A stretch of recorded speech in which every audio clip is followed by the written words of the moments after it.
Good day, and welcome once again to the Command Center right here at the studios of GIS, and we're coming to you live on NTN.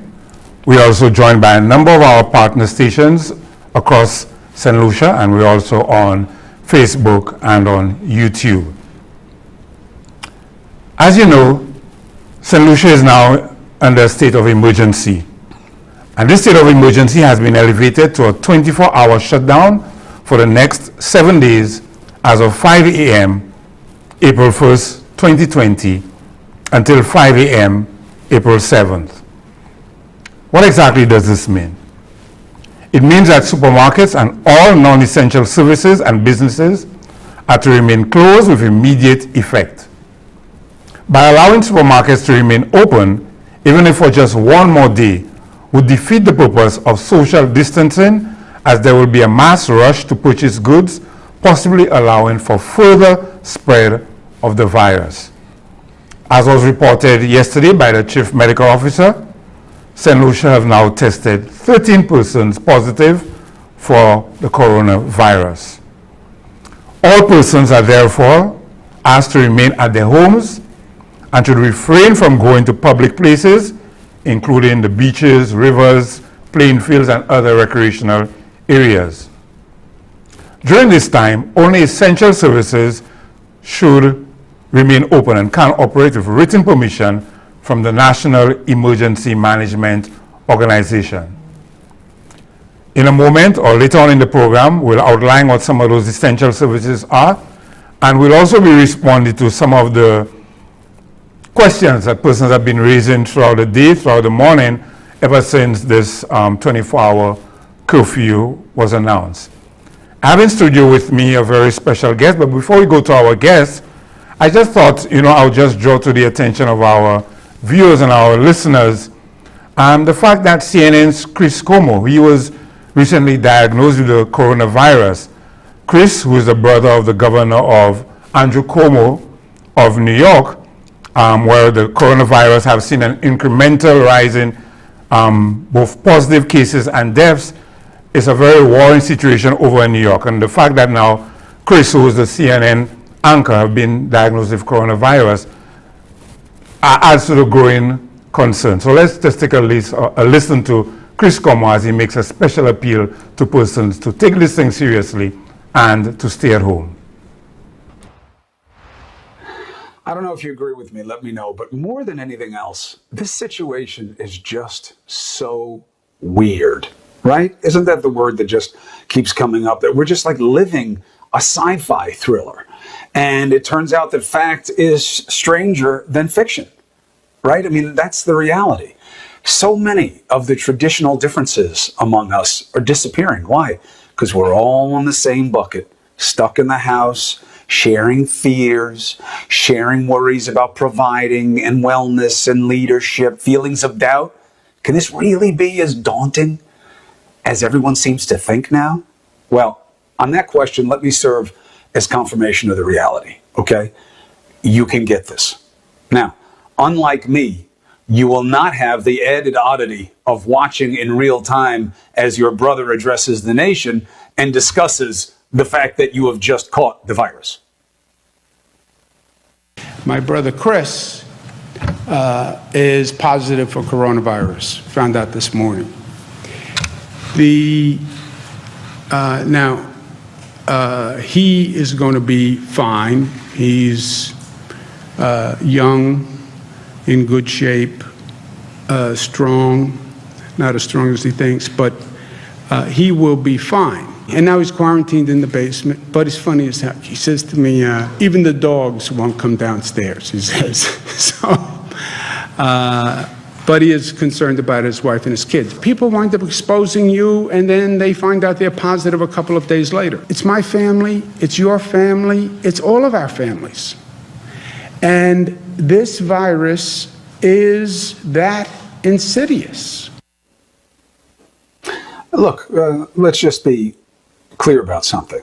Captain Banana Hands is right. It is all of us. But it is literally me okay? And I know he was trying to be comforting to the rest of you. Hearing him talk to me that way about me made me very worried about what the road ahead could be. I started calling all these doctors after that. I was like, this is not a good indication of my future. And luckily, what's going on is what's going on with everybody. Man, are we scared when it's someone we know and we love. He raised me. Of course, it's going to freak him out. And I don't want to be a cautionary tale, but I am fighting something that we don't really understand. And you do not want to be in that position. No one can really give me anything good to do about it. It's really, I've never seen anything like that before, where there's like nothing you can do. The tightness in my chest is tough to account for. Is it the virus, or is it the choking concern of my inability to do what matters most, which is the same thing for you, to care for my family? Look what I've done. Look what I am now. I can't help. I can't be there. I can't even hold them. For how long? Weeks? Now look, it's no longer an opinion. One of the only things we know for sure is that staying home is our best, if not our only chance of avoiding long-term suffering.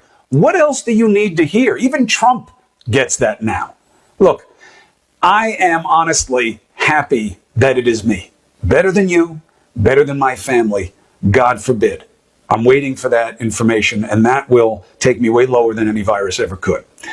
And I hope so strongly for your family and for you. I mean that. And I hope you feel that as well. We have to fight for one another in a way that we really never have here before. And that is a daunting challenge, but it's an exciting one as well. It is time to walk the walk. I'm going to be in the basement in self-quarantine. Big deal. Of course, emotionally, it's hard for me. But to reduce the strain on our angels, on those front lines, like you met tonight, Carly, so that we don't expose other people, we don't create more caseload, more risk to her to go home to her family with, how long she's going to have to do this, weeks and months. Do what we need to do to remind everyone of who we are at our best. And that is the only reality that we need to motivate us right now, not numbers. Forget the numbers. Why? We're playing catch up. They can only jump exponentially. They can only be scary. The only number that I argue matters is one. You, me. What do you choose to do? To do and not to do, right? You know the phrase, to borrow from Shakespeare a little bit. It's not the question. It is the answer. The only good news is they're telling us it's working. Staying away works. Let the fact that I'm doing the show and I'm doing okay be a comfort, that the numbers are not everything. Most of us are going to be fine. Hopefully it stays that way for me. But also, let me take away any illusion that you're not bigger. You're too big for this. If I can get it, you can get it. All right? Remember, the good news is we are our best solution. Together as ever as one. We know what to do to make this easier on all of us. We just have to do it. A very powerful message there indeed. We are our best solution. Staying at home is the best solution right now. As hard as it may be, as hard as the curfew might be right now, we are the best solution.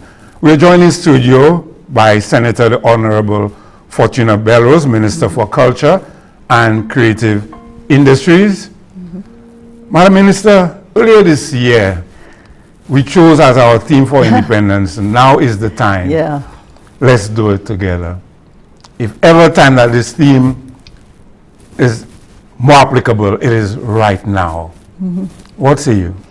Yeah, a lot, you know, and it's not only the earlier this year. I think if you look at the year before, you know, for our 40th anniversary, we chose All In. All In. And you know, again, it speaks to, for me, I always go back to our leadership and the vision with respect to running our country and how we see it. And we knew when we took this country on, there was a need to bring our people together to a common place. So they understood that going forward, if we're going to determine our destiny in the way that we all can be proud of and be happy with, we all would have to be involved in it. And so for the 40th, we chose All In. And of course, this year, we felt that now was the time, if we're committed, yes, we are all in, let us do this together. And this is so apt, even as we've seen COVID. We never knew COVID was coming. Yes. You understand? Yes. And the vision with respect to our Prime Minister and where he would like to take this country, I think it is so clear. you know, and even for me, sitting as part of the panel in preparing for those various themes, it really is pathetic, I think, in terms of what is happening. And so St. Lucians must understand that we have a responsibility for ourselves. No one will do it for us. Yes. The world has shut its doors on us now. Yes. There's nothing happening, you know, nothing happening for us internationally. We are literally on our own.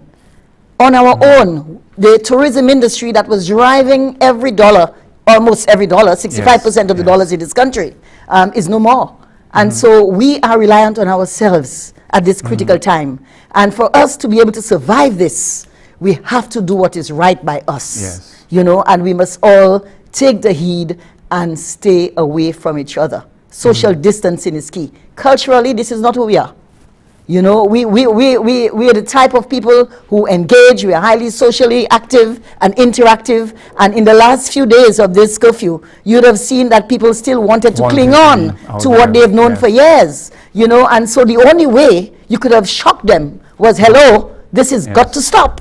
And I think this was so apt in terms of the decision to ensure that we break this, you know, break this, I wouldn't say nonsense, but break the resistance to the fact that we need to embrace the change that is happening around us. And so I want to commend the government, of which I'm a part, on this and putting us all in perspective with respect to the seriousness, you know, of the crisis that we're dealing with. And this must, I'm sure this was not an easy decision to take. I'm sure there have been several discussions, especially yesterday, coming to that conclusion that, hey, we have to take this decision.